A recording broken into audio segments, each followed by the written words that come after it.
आणि आता घडामोडी 36 जिल्ह्यांमधल्या. शिवसेना पक्ष आणि चिन्ह प्रकरणी सुप्रीम कोर्टातील सुनावणीचा मुहूर्त अखेर ठरलाय. 21 जानेवारीला सुप्रीम कोर्टात सुनावणी होणार आहे. त्यासोबतच राष्ट्रवादी काँग्रेस पक्ष आणि घड्याळ चिन्हाबाबत ही सुनावणी होणार आहे.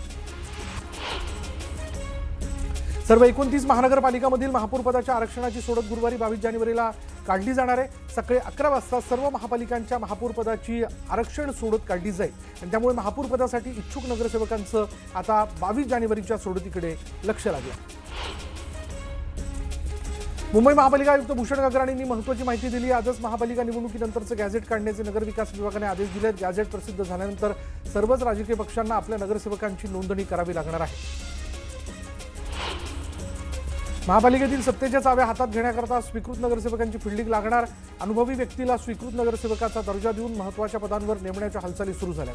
2023च्या शासन निर्णयानुसार यंदा स्वीकृत नगरसेवकांची संख्या 5 वरून 10 पर्यंत वाढवण्यात आली आहे. कोल्हापुरात महायुतीकडून बॅनरबाजी करण्यात आली. बॅनरबाजी करत काँग्रेसला डिवचण्यात आलंय. काँग्रेसचा करेक्ट कार्यक्रम केला. धन्यवाद कोल्हापूरकर असा आशय बॅनरवर प्रसिद्ध करण्यात आला. संदीप जोशींनी आपल्या निवृत्तीची घोषणा केली आहे. जोशींनी आपल्या निवृत्ती निर्णय मागे घ्यावा यासाठी राज्यभरातील कार्यकर्ते जोशींच्या भेटीला पोहोचले. यावेळी अनेक कार्यकर्त्यांना अश्रू अनावर झाले. जोशी निर्णय वापस घेणार नसतील तर नगरसेवक पदाचा राजीनामा देऊ अशी भूमिका नवीन नगरसेवकांनी घेतली. बिहार सरकारने दिल्लीनंतर आता महाराष्ट्राची राजधानी असलेल्या मुंबईमध्येही बिहार भवन उभारण्याची घोषणा केली. प्रस्तावित बिहार भवन हे बेसमेंटसह सुमारे 30 मजली असणार आहे. तसंच त्यामध्ये आधुनिक सोयी सुविधाही असणार आहे. चंद्रपूर महानगरपालिकेतील सत्ता स्थापनेबाबत राजकीय हालचालींना वेग आलाय. जो आमचा महापौर करेल आम्ही त्याच्यासोबत जायला तयार आहोत असे स्पष्ट संकेत शिवसेना उभाटाचे जिल्हाध्यक्ष संदीप गिरे यांनी दिले. जो आमचा महापौर करेल त्यांच्यासोबत जाऊ असं त्यांनी म्हटलं. मालेगाव महापालिकेत एमआयएमने ज्या पार्टीच्या विरोधात रान उठवून निवडणूक लढवली त्या इस्लाम पार्टीसोबत जाण्याचे संकेत दिलेत. त्यामुळे राजकीय पक्षांसोबत मालेगावच्या जनतेला देखील आश्चर्याचा मोठा धक्का बसला. पुण्यात ईव्हीएम विरोधात शिंदेची शिवसेना आक्रमक झाली. कळसमधील विठ्ठल रुक्मिणी मंदिरात ग्रामस्थांनी आंदोलन केलं. शिवसेनेच्या कार्यकर्त्यांनी ईव्हीएम फोडो आंदोलन करत रोष व्यक्त केला. नव्या पिढीने आम्हाला निवृत्त करायला हवं. नव्या पिढीने जबाबदारी घ्यायला हवी. तसंच जेव्हा गाडी व्यवस्थित चालेल तेव्हा आम्ही बाहेर पडून दुसरं काम करायला हवं असं वक्तव्य केंद्रीय मंत्री नितीन गडकरी यांनी केलं. सांगली महापालिका निवडणुकीमध्ये पती पत्नी सलग तिसऱ्यांदा निवडून आलेत. काँग्रेसकडून मेंढे दाम्पत्याने विजयाची हॅट्रिक केली. मिरजेच्या प्रभाग क्रमांक 5 मधून संजय मेंढे आणि त्यांची पत्नी बबिता मेंढे हे दोघेही सलग तिसऱ्यांदा निवडून आले. ओबीसी नेते रणांगणात नव्हते म्हणून अजित पवारांची राष्ट्रवादी संपली. ओबीसी नेते छगन भुजबळ, धनंजय मुंडे यांना मैदानाच्या बाहेर ठेवल्यामुळे राष्ट्रवादीला अपयश आलं अशी टीका ओबीसी नेते लक्ष्मण हाके यांनी केली. ओबीसींना दूर ठेवणार असाल तर हाती भोपळा येईल असा टोला त्यांनी लगावला. महापौर आरक्षण सोडत प्रक्रियेत मोठा ट्विस्ट येण्याची शक्यता आहे. महापौर आरक्षणाची रोटेशन पद्धत बदलण्याबाबत चर्चा सुरू आहे. पुन्हा ओपनमधून सुरुवात करत आरक्षण सोडतीच्या चक्राकार पद्धतीनं महापौर आरक्षणाची सोडत निघण्याची शक्यता आहे. बुलढाणा जिल्ह्यात काँग्रेस आमदार धीरज लिंगाडेंचा मनमानी कारभार पाहायला मिळाला. आमदार लिंगाडे यांनी सुंदरखेड परिसरात असलेल्या खासगी लेआउटवर बांधलेल्या रो हाऊससाठी ग्रामपंचायतीची कुठलीच परवानगी न घेता गावात तब्बल 2 किलोमीटरची पाईपलाईन टाकली आहे. शिवसेना उभाटा पक्षाला महापौरपद देणार नाही अशी ठाम भूमिका भाजपने घेतली. भाजप नेते सुधीर मुनगंटीवार यांनी याबाबत स्पष्ट वक्तव्य केलंय. महापौर पदावर भाजपचाच उमेदवार असावा यावर भाजप ठाम आहे. वेळ पडली तर भाजप विरोधी पक्षात बसायला देखील तयार असल्याचं मुनगंटीवार यांनी सांगितलं.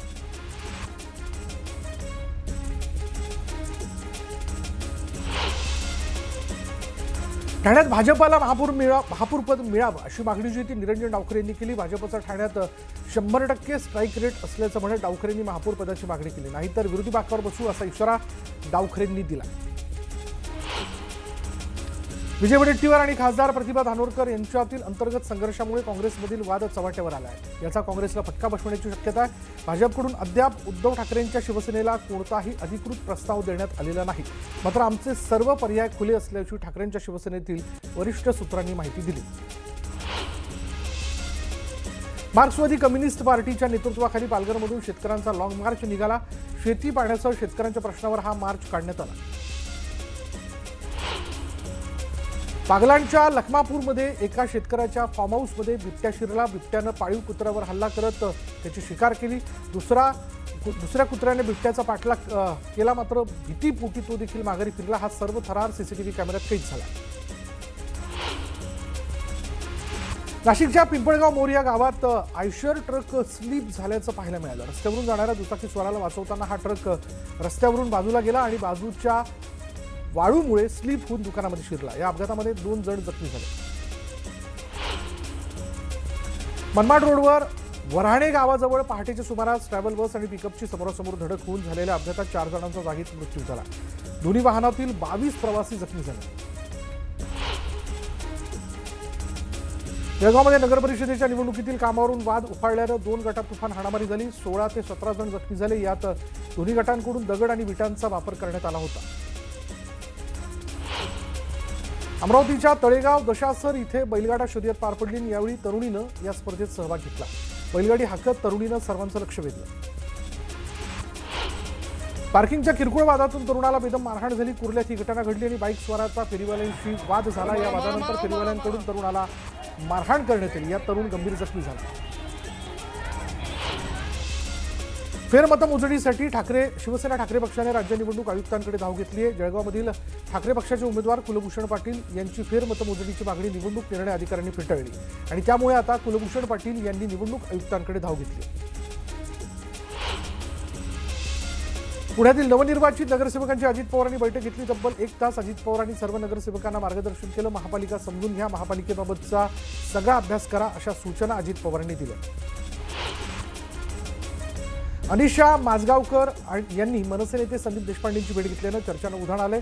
अनिशा माजगावकर इच्छुक असलेली जागा युतीमध्ये ठाकरेंच्या शिवसेनेला गेली होती आणि त्यामुळे अनिशा माजगावकर यांनी बंडखोरी करत अपक्ष निवडणूक लढवली होती.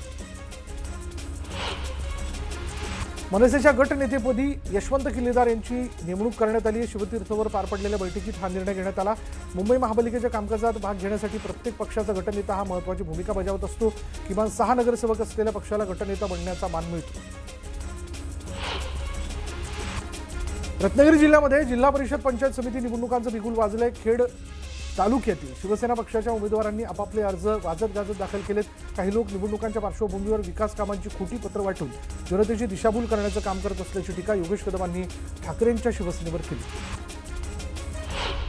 सोलापूरच्या जिल्हा परिषद आणि पंचायत समिती निवडणुकीत दोन्ही राष्ट्रवादी पक्षाची युती झाली आहे. राष्ट्रवादी शरद पवार गटाच्या 4 आमदारांच्या मतदारसंघात तुतारी किंवा घड्याळाच्या चिन्हावर निवडणुका होतील अशी माहिती राष्ट्रवादी अजित पवार पक्षाचे जिल्हाध्यक्ष उमेश पाटील यांनी दिली. छत्रपती संभाजीनगरमध्ये MIM कडून विजय जल्लोषाच्या मैफिलीचं आयोजन करण्यात आलं आणि या मैफिलीत इम्तियाज जलील यांच्यावर पैशांची उधळण करण्यात आली. शहरात 33 नगरसेवक निवडून आल्यानं MIM कडून जल्लोष करण्यात आला. नवनिर्वाचित नगरसेवकांकडून पैशांची उधळण होत असल्यामुळे नागरिकांमध्ये संतापाची भावना. जिल्हा परिषद निवडणुकीसाठी दोन्ही राष्ट्रवादी काँग्रेस एकत्र येण्यावर जवळपास शिक्कामोर्तब झालंय. पण पुण्यातील माजी मंत्री दिलीप वळसेंच्या आंबेगाव तालुक्यात मात्र शरद पवार राष्ट्रवादी स्वतंत्र लढण्यावर ठाम आहे.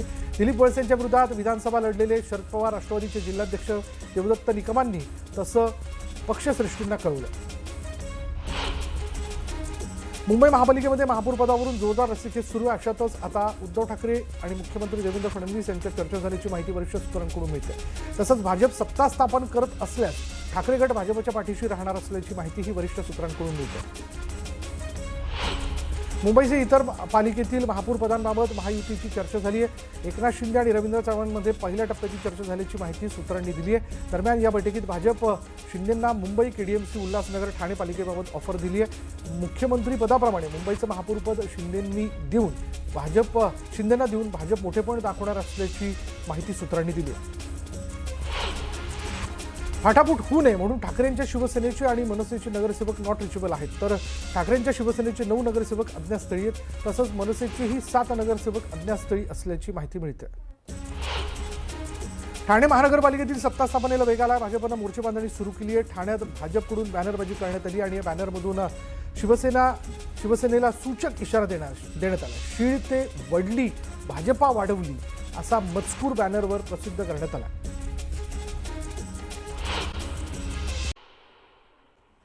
काँग्रेसचे ज्येष्ठ नेते हिदायत पटेल यांची हत्या झाल्यानंतर अकोला जिल्ह्यातील राजकारण चांगलंच तापलं आणि या हत्येमागे स्थानिक राजकीय नेत्यांचा हात असल्याचा गंभीर आरोप हिदायत पटेल यांच्या कुटुंबियांनी केला. जिल्हा परिषद आणि पंचायत समितीसाठी सांगलीत काँग्रेसकडून इच्छुक उमेदवारांच्या मुलाखती घेतल्या जात आहेत। खासदार विशाल पाटील आणि शहर जिल्हाध्यक्ष राजेश नाईक यांच्या उपस्थितीत इच्छुकांच्या मुलाखती सुरू आहेत। भाजपच्या केंद्रीय नेतृत्वाला मुंबईचा महापूर कशासाठी हवा होता हे आता सिद्ध झालं। उत्तर प्रदेश भवन वांद्रे इथं झालंच आहे। मुंबई हडप करण्याची सुरुवात झाली आहे। गुजरात भवनसाठी सुद्धा संपूर्ण पालघर जिल्हा देऊ केला असं म्हणत विनायक राऊतांनी भाजपवर जोरदार निशाणा साधला। राज्यातील 29 जिल्ह्यांच्या पालिका निवडणूक निकालानंतर ज्या महापालिका निवडणुकीत अपेक्षित निकाल न लागल्यामुळे तिथल्या स्थानिक नेतृत्वाची उपमुख्यमंत्री एकनाथ शिंदे भाकरी फिरवण्याच्या तयारीत आहेत आणि त्यामुळे जबाबदारी सोपवलेल्या मंत्र्यांच्या सुमार कामगिरीची गंभीर दखल घेत एकनाथ शिंदे पक्षातील अकार्यक्षम मंत्र्यांना डच्चू देणार असल्याचं कळतंय। मुंबईचा महापूर हा महायुतीचा होणार असल्याचं मत आमदार प्रवीण दरेकरांनी व्यक्त केले। राज्याचे मुख्यमंत्री देवेंद्र फडणवीस यांनी स्पष्ट केल्यानंतर मुंबईच्या विकासासाठी आम्ही सर्वांचा पाठिंबा घेण्यासाठी तयार असल्याचं त्यांनी स्पष्ट केलं। एकनाथ शिंदे हे महायुतीचे मुख्य घटक आहेत आणि त्यामुळे त्यांना ही जागा सोडणं असा विषय नाही असं मत भाजप नेते प्रवीण दरेकर यांनी व्यक्त केलं। ई-केवायसी करूनही शेकडो गरजू आणि मजूर महिलांना लाडकी बहीण योजनेचे 2 हप्ते मिळाले नाहीत, त्यामुळे रोष व्यक्त करत वाशिम जिल्हाधिकारी कार्यालयावर शेकडो महिलांनी आंदोलन केलं। नाशिक जिल्हा रुग्णालयाच्या आवारात पोलिसांकडून वकिलाला मारहाण करण्यात आल्याचा आरोप करण्यात आला आणि या विरोधात जिल्हा न्यायालयाबाहेर वकील संघटनेने निदर्शनं करत संबंधित पोलिसांना तात्काळ निलंबित करण्याची मागणी केली। महापालिका आणि शासनाच्या विविध प्राधिकरणांच्या वेगवेगळ्या प्रकल्पांमुळे विस्थापित झालेल्या पात्र प्रकल्पग्रस्तांसाठी झोपडपट्टी पुनर्वसन प्राधिकरणामार्फत 97,368 सदनिका वितरित केल्या आहेत आणि त्यामुळे प्रकल्पग्रस्तांना मोठा दिलासा मिळाला। पश्चिम रेल्वेच्या कांदिवली आणि बोरिवली स्थानकांदरम्यान नव्याने बांधलेल्या 5व्या आणि 6व्या मार्गाची सुरक्षा तपासणी पूर्ण झाली आहे। रेल्वे सुरक्षा आयुक्त यांनी 3.21 किलोमीटरच्या विभागाची तपासणी केल्यानं या भागात रेल्वे चालण्याचं हिरवा कंदील मिळाला। पश्चिम रेल्वेच्या सुरक्षित आणि सुरळीत संचलनात अडथळा आणणाऱ्या घटनांना आळा घालण्यासाठी मुंबई सेंट्रल वसई दादर वांद्रे टर्मिनस इथल्या यार्ड परिसरात सीसीटीव्ही कॅमेरे बसवण्यात येणार आहेत। यासाठी सुमारे 40 लाख रुपये खर्च केले जाणार आहेत। मुंबईच्या छत्रपती शिवाजी महाराज आंतरराष्ट्रीय विमानतळाच्या भोवताली असणाऱ्या झोपड्या तोडण्याचं नियोजन असून यामुळे साधारण 50 ते 100 एकरचा भूखंड विमानतळाच्या विस्तारासाठी मोकळा होईल, मात्र तत्पूर्वी झोपडीधारकांचं पुनर्वसन करण्यात येणार आहे। महाराष्ट्र राज्य परीक्षा परिषद यांच्या माध्यमातून घेण्यात आलेल्या शिक्षक पात्रता परीक्षा म्हणजेच टीईटी परीक्षेचा अंतरिम निकाल जाहीर झाला असून तो उमेदवारांच्या लॉगिनमध्ये ऑनलाईन पद्धतीने उपलब्ध करून देण्यात आला। यंदाच्या टीईटी परीक्षेचा निकाल 10% अधिक लागला असून मागील वर्षाच्या तुलनेत निकालात सुमारे 7% वाढ झाली। जिल्हा परिषद पंचायत समिती निवडणुकीसाठी पंढरपुरात इच्छुकांच्या मुलाखती घेतल्या जात आहेत। भाजपकडून घेतल्या जात असलेल्या मुलाखतीसाठी इच्छुकांनी मोठी गर्दी केली। हिंगोलीच्या वसमत शहरानजीक परभणीकडे जाणाऱ्या महामार्गावर रेल्वे उड्डाणपुलाजवळ एक कारचा अपघात झाला। एका दुचाकीला वाचवण्याच्या प्रयत्नात कार चालकाचं नियंत्रण सुटलं आणि ही कार थेट रस्त्याकडेला जवळपास 25 फूट खोल कॅनॉलमध्ये कोसळली आणि या दुर्घटनेत कारमधील 2 जण गंभीर जखमी झाले। महाराष्ट्र राज्य पोलीस दलासह कारागृह विभागातील शिपाई संवर्गात सुमारे 15,000 रिक्त पदांसाठी होणाऱ्या भरती प्रक्रियेत मैदानी चाचण्यांसाठी घटकनिहाय अर्ज छाननी सुरू झाली आहे। फेब्रुवारीच्या दुसऱ्या आठवड्यात घटकनिहाय मैदानी चाचण्यांना सुरुवात होण्याची शक्यता आहे। त्यानुसार मार्च अखेरपर्यंत पोलीस भरतीची प्रक्रिया पूर्ण करून अंतिम गुणवत्ता जाहीर होऊ शकते। रखडलेल्या झोपडपट्टी पुनर्विकास योजना पूर्ण करण्यासाठी राज्य शासनाने विविध प्राधिकरणांवर सोपवलेल्या संयुक्त भागीदारी प्रकल्पांतर्गत मानाने सादर केलेल्या कुर्ला अंधेरी चिमूरमधील 3 योजनांना झोपडपट्टी पुनर्विकास प्राधिकरणाने मंजुरी दिली। म्हाडाच्या भूखंडावर असलेल्या आणि रखडलेल्या 21 झोपू योजना पूर्ण करण्याची जबाबदारी सोपवण्यात आली। मावळमध्ये भाजपचे ज्येष्ठ नेते बाळा बेगडे यांनी राष्ट्रवादीसोबत कोणतीही युती होणार नसल्याची ठाम भूमिका जी ती जाहीर करत जेडीपी निवडणुकीसाठी महायुतीची पहिली उमेदवार यादी जाहीर केली आणि मावळ तालुक्यात आता निवडणुकीपूर्वीच महायुती विरुद्ध राष्ट्रवादी अशी थेट आणि निर्णायक राजकीय लढत रंगणार असल्याचं स्पष्ट झालं। जळगाव जिल्ह्यात सध्या थंडीचा जोर काहीसा कमी झालेला असला तरी येत्या आठवड्याच्या शेवटी पुन्हा थंडी वाढण्याची शक्यता आहे। 21 ते 26 जानेवारी दरम्यान शीतलहरीचा प्रभाव दिसून येणार आहे। किमान तापमान 10 अंशांखाली जाण्याची शक्यता आहे। मालेगाव महानगरपालिकेत सत्ता स्थापनेसाठी वेगानं घडणाऱ्या घडामोडीत एक नवीन आणि सर्वांना चकित करणारा ट्विस्ट समोर आला. एमआयएमने ज्या पार्टीच्या विरोधात रान उठवून निवडणूक लढवली त्या इस्लाम पार्टीसोबत जाण्याचे संकेत दिलेले आहेत. त्यामुळे राजकीय पक्षांसोबत मालेगावच्या जनतेला देखील आश्चर्याचा मोठा धक्का बसला.